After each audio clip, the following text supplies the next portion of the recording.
Avant de répondre directement à la question que me pose Daniel, et très concrètement, il y a 2-3 préalables à faire sur cette question.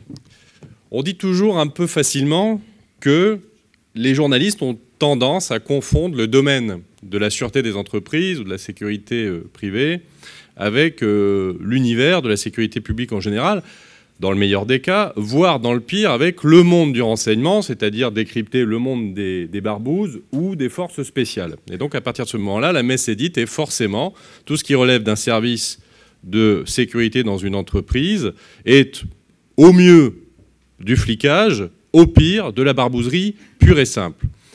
Je pense que cet univers sémantique n'est pas principalement propagé par les journalistes.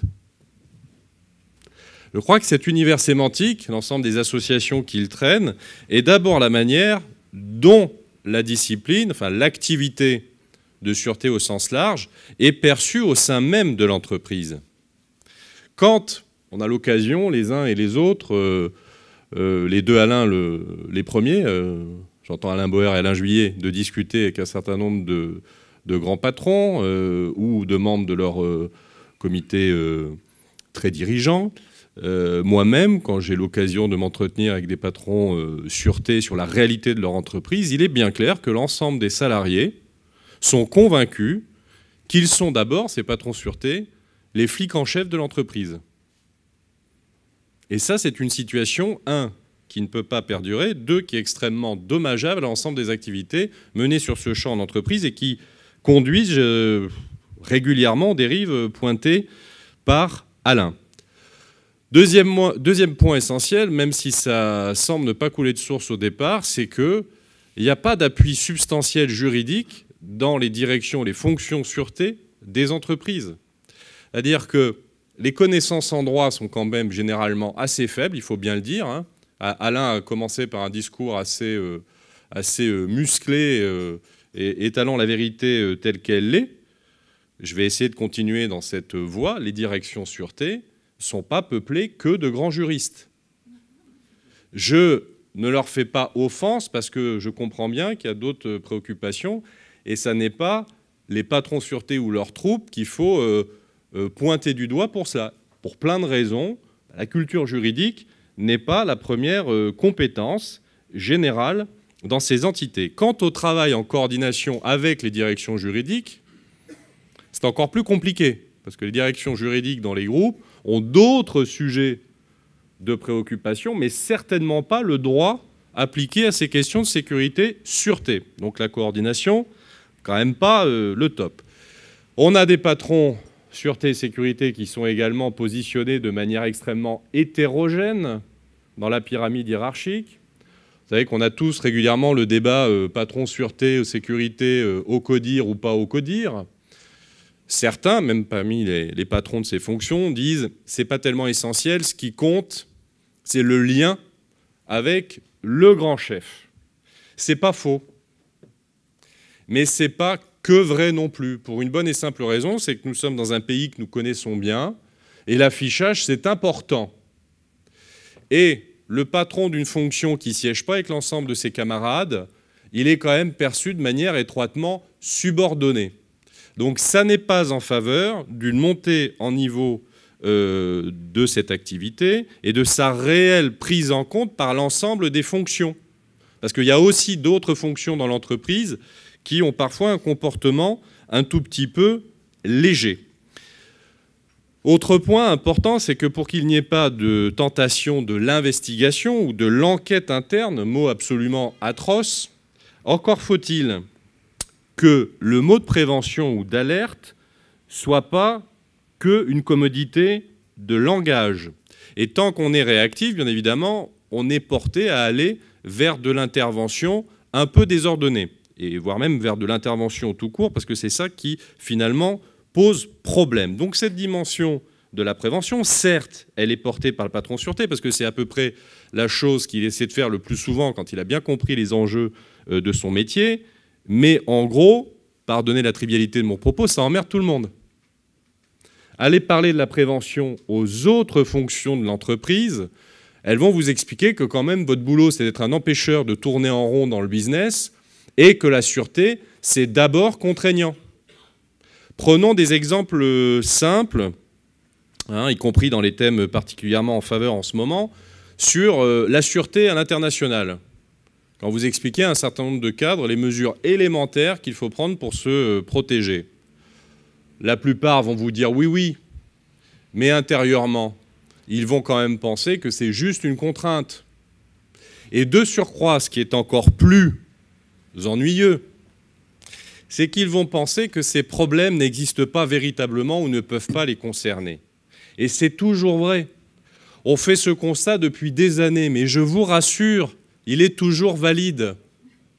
On est toujours obligé, je ne résiste pas, c'est un exemple extrêmement trivial, mais je trouve qu'il est très révélateur de l'espèce humaine et particulièrement de l'espèce masculine.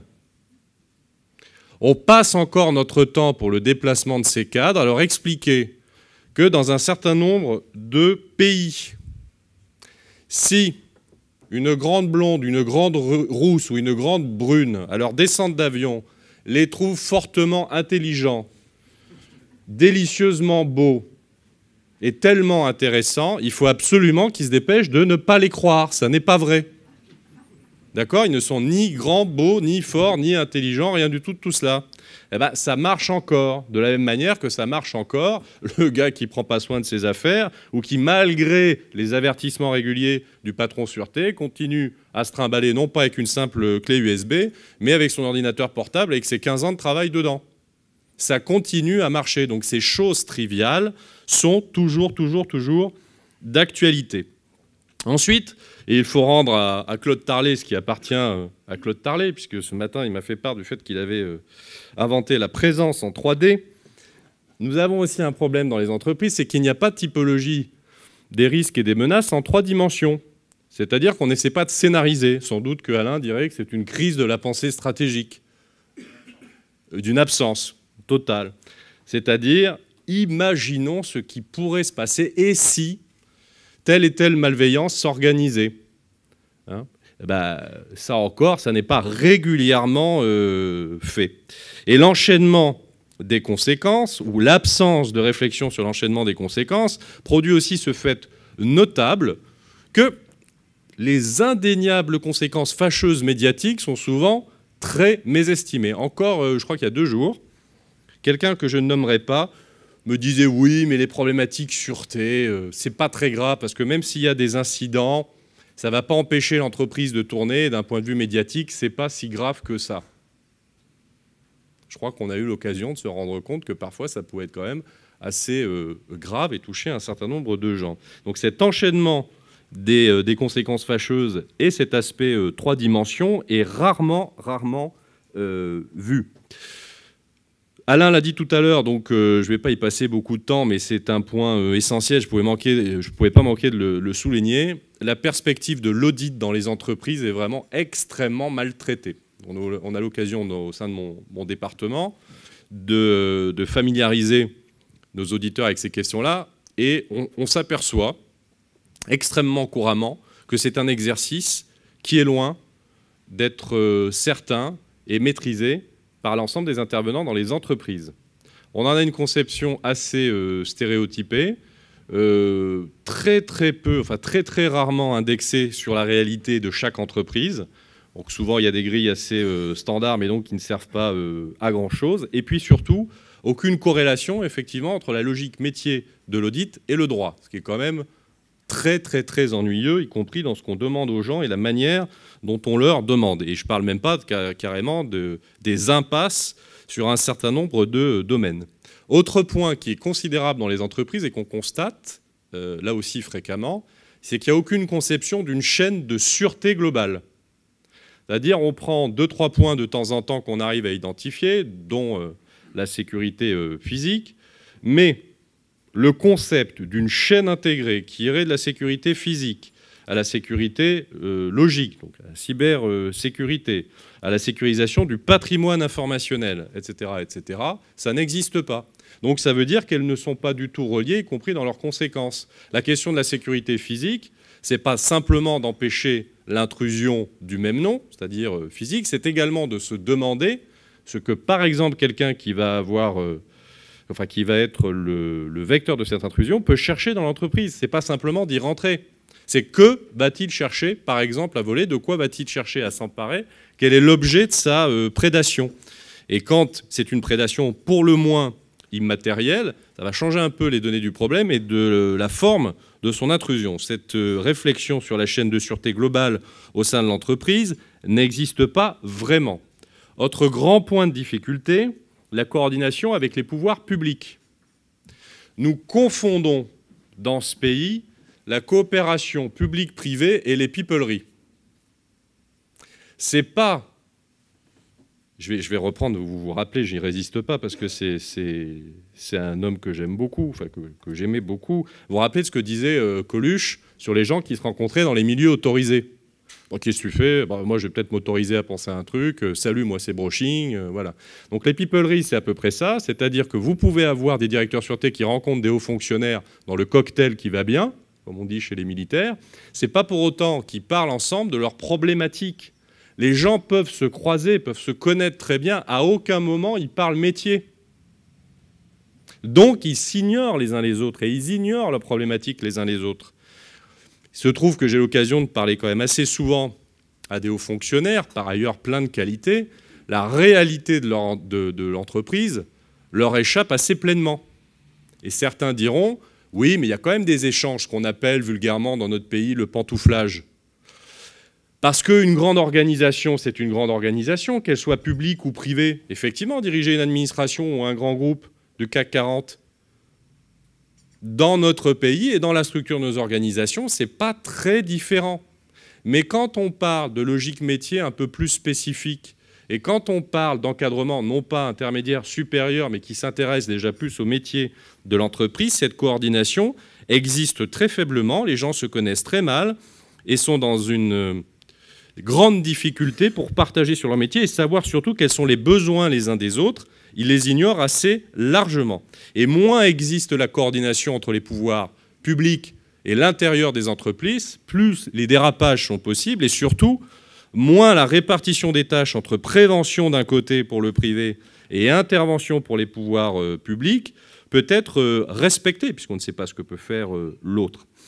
Une autre question, mais là pour moi qui est plutôt un faux problème. On parle toujours des profils des responsables sûreté, sécurité et de leurs équipes, en faisant des grands débats pour savoir s'il est bon d'avoir des policiers, des militaires, des anciens du renseignement, des magistrats, des préfets, etc., ou des gens du privé.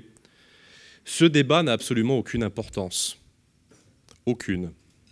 Parce que dans le fond, ce qu'il nous faut, c'est des équipes totalement métissées, hybridées au sein des entreprises. Donc la question n'est pas tant d'où tu viens, la question est avec qui tu travailles.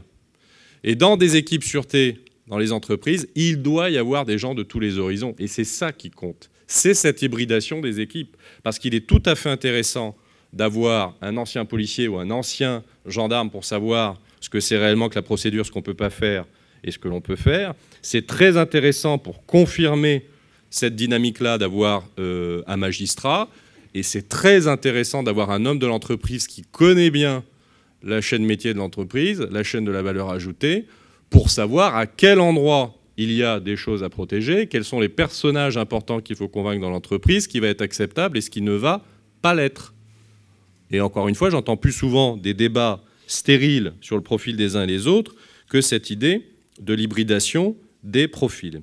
Ça me permet de parler au passage d'une chose essentielle, c'est qu'à force d'envisager avec ces équipes sûreté les problèmes qui sont les leurs, on se rend compte qu'il y en a un qu'ils n'ont d'abord pas réglé du tout. C'est que faut-il protéger? Ça a l'air idiot ce que je dis. Ben, ça n'est pas tant que ça. Parce qu'à partir du moment où on n'est pas capable de prioriser entre ce qu'il est essentiel de protéger en capital matériel ou immatériel, en personne, d'identifier des sites à risque, des zones, hostiles ou pas, etc., on va avoir quand même bien du mal à avoir un dispositif approprié. Donc on peut surprotéger certaines choses qui ne le méritent pas et laisser totalement dans l'ombre, par exemple, la protection du patrimoine immatériel de l'entreprise. Ça conduit bien souvent à des désastres et au non-respect de cette vérité d'évidence pour notre milieu que la chaîne de sûreté vaut ce que vaut son maillon le plus faible. Pas la peine d'avoir des endroits surprotégés si par ailleurs il y a une grosse faiblesse, parce que le résultat moyen, c'est l'endroit de la faiblesse. Ensuite, bien évidemment, il y a un manque considérable d'efforts de formation dans les entreprises. C'est une galère de tous les jours pour arriver à former les gens de ces différentes équipes. Je vous parle en connaisseur, on a une session nationale spécialisée à l'Institut Protection des entreprises et intelligence économique qui donne à la fois la qualité d'auditeur d'un établissement du Premier ministre, avec un joli papier signé par le Premier ministre, et puis on est également titre 1 du RNCP, c'est-à-dire qu'on équivaut à bac plus 5. Enfin, bac plus 4 et plus, mais en fait, dans la réalité, ça aboutit à bac plus 5. Eh bien, chaque année, on est obligé de se lancer dans des négociations de chiffonniers avec les financeurs de ces formations dans les boîtes, parce que bien évidemment, on a un tas de gens qui sont partants pour rentrer dans ces logiques de formation sensibilisation, mais on a des problèmes à les faire financer par l'entreprise qui trouve que c'est toujours trop cher. Or, si on veut que ces équipes progressent en compétences, notamment en connaissances juridiques, éthiques, etc., puisqu'on a des gros modules juridiques, un certain nombre de gens y participent, l'ami Étienne Drouard, Xavier Latour, notamment, sur cette éducation au droit. Si on ne leur donne pas ces outils-là, il n'y a pas de chance que les gens progressent et on pourra toujours attendre qu'ils fassent ou ne fassent pas un certain nombre de choses. Problème considérable. Il y a un point au passage que je veux indiquer, parce qu'il est assez important pour moi. Il faut aussi faire comprendre dans ces directions sûreté, même si c'est d'ailleurs le point essentiel qui nous réunit, que le respect de l'éthique ne se cantonne pas au respect du droit. Il y a des choses qui ne vont pas être forcément acceptables pour l'entreprise ou la société et qui ne relèvent pas du respect de la règle de droit. Ça passe souvent inaperçu. Donc cette conjonction entre ce qui est acceptable en droit et ce qui est sociétalement légitime est aussi un angle mort dans les entreprises. On me dit souvent « oui, mais ça, j'y ai droit ». Oui, sans doute, mais après, est-ce que l'acceptabilité de cette pratique est certaine en fonction de votre culture d'entreprise, de votre secteur d'activité qui est vu d'une certaine manière au sein de la société. Ah oui, mais ce n'est pas notre problème. Ben si, c'est votre problème. Parce que le patron sûreté, comme les autres directeurs de fonction, il défend la marque. Il défend l'image. Donc il ne peut pas se retrancher derrière sa spécialité. Et bien évidemment, ça nous conduit sur le débat sur la responsabilité sociétale ou sociale de l'entreprise qui effectivement fait partie de notre sujet. Ça conduit, et il y a un excellent exemple chez Renault avec le directeur de l'éthique, en l'occurrence Jean-Marc Berlioz, à faire des chartes éthiques qui elles-mêmes sont des savants mélanges entre le respect de la règle de droit, le respect de la culture d'entreprise et de la sensibilité sociétale à un moment donné. Donc bien évidemment que ce genre d'outil est tout à fait fondamental de nos jours et que soit par l'intermédiaire du directeur d'éthique, soit par le patron sûreté lui-même, il faut aller vers ces documents dont d'aucuns disent c'est purement formel et dont je pense, moi, qu'ils sont tout à fait essentiels. Parce qu'une fois qu'on a manifesté un certain nombre de principes et qu'on demande à un certain nombre de gens d'en accuser réception, au moins par la suite, on peut, un, leur dire « on vous avait prévenu », deux, leur rappeler qu'ils y ont consenti et qu'ils ne peuvent pas faire comme si ça n'existe pas. Autre point, je crois, assez fondamental pour les années qui viennent, clarifier un certain nombre de concepts les uns par rapport aux autres. Alain dit régulièrement, lorsqu'il a envie de se moquer de moi, que l'intelligence économique est un concept mou ou, dans le meilleur des cas, en devenir. Il serait bien de clarifier les liens de la sûreté avec ce concept mou ou en devenir. Parce que, du coup, on est toujours... Enfin, on accentue ce que je disais au début de mon propos, à savoir l'assimilation entre des activités de sûreté dans l'entreprise qui peuvent être parfaitement normalisées et l'univers Barbouzard ou l'univers de l'intelligence économique qui lui-même est très mal perçu. Il y a trois choses dans l'IE, il y a de la veille, il y a de l'influence et il y a de la sûreté. Effectivement, ce volet sûreté existe au sein de l'intelligence économique, mais il n'a rien à voir avec le renseignement traditionnel. Sûreté dans l'IE, ça n'est pas renseignement, c'est vraiment sûreté. Et ce qui pourrait se rapprocher de l'activité conceptuelle du renseignement, c'est la veille. Mais il se trouve que dans le renseignement, il y a quelque chose qui n'est pas de l'espionnage, qui n'est pas du clandestin, qui est l'analyse et la cotation de l'information. Et ça, effectivement, c'est valable dans l'intelligence économique comme c'est valable dans le renseignement. Et si on précisait l'ensemble de ces significations, on pourrait peut-être éviter de se tromper et de continuer des assimilations fâcheuses. C'est pas parce que l'actualité a beaucoup fait pour le dossier Prisme ces derniers temps, c'est pas parce qu'on est très branché sur les excès de la NSA qu'il faut après tout mettre dans le même panier, ne plus faire aucune distinction et penser que tout ça, sans mauvais jeu de mots, c'est bonnet blanc et blanc bonnet. Non, ça ne l'est pas, il y a des subtiles distinctions à faire. Et je vais arriver aux derniers éléments qui me paraissent assez essentiels à noter, c'est que bien évidemment, la sûreté, fût-elle traitée en interne aux entreprises, nécessite le contrôle et l'éducation des partenaires privés, je veux dire des prestataires. Ça n'est pas que le rôle des pouvoirs publics.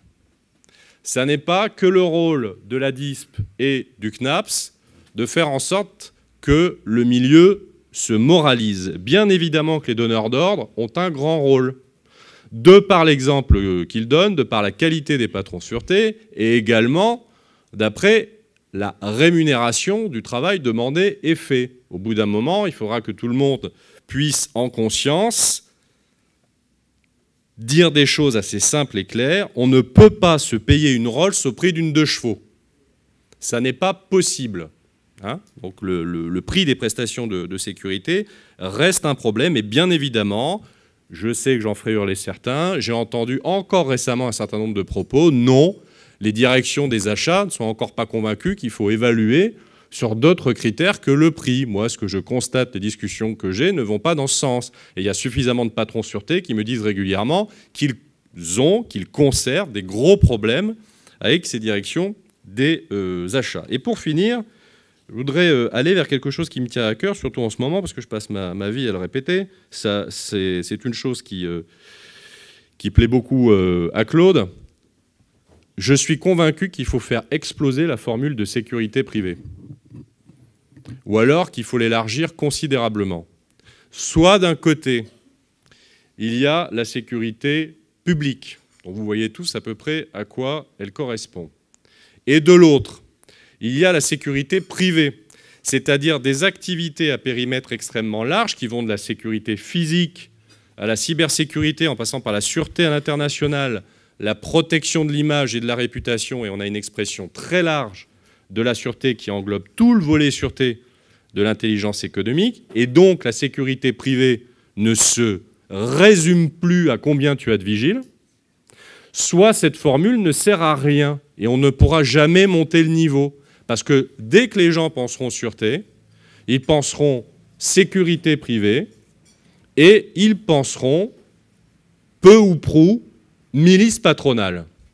Parce qu'il faut quand même aussi se dire les choses telles qu'elles sont. L'imaginaire qui traîne depuis 50 ans autour de cette thématique, c'est que la sécurité privée est un machin qui n'est pas franchement toujours très républicain ou relativement républicain, comme dirait Alain, d'un républicanisme relatif, et c'est quand même extrêmement dommageable. Parce que la question qui se pose aujourd'hui est plutôt celle-ci. Si nous continuons à penser que la sécurité publique, ou en tout cas que les prestations de sécurité fournies par l'État est l'alpha et l'oméga de notre protection collective, alors nous serons bientôt confrontés à la chose suivante, c'est que les victimes de toute nature dans notre société seront de plus en plus légion. Je vous remercie.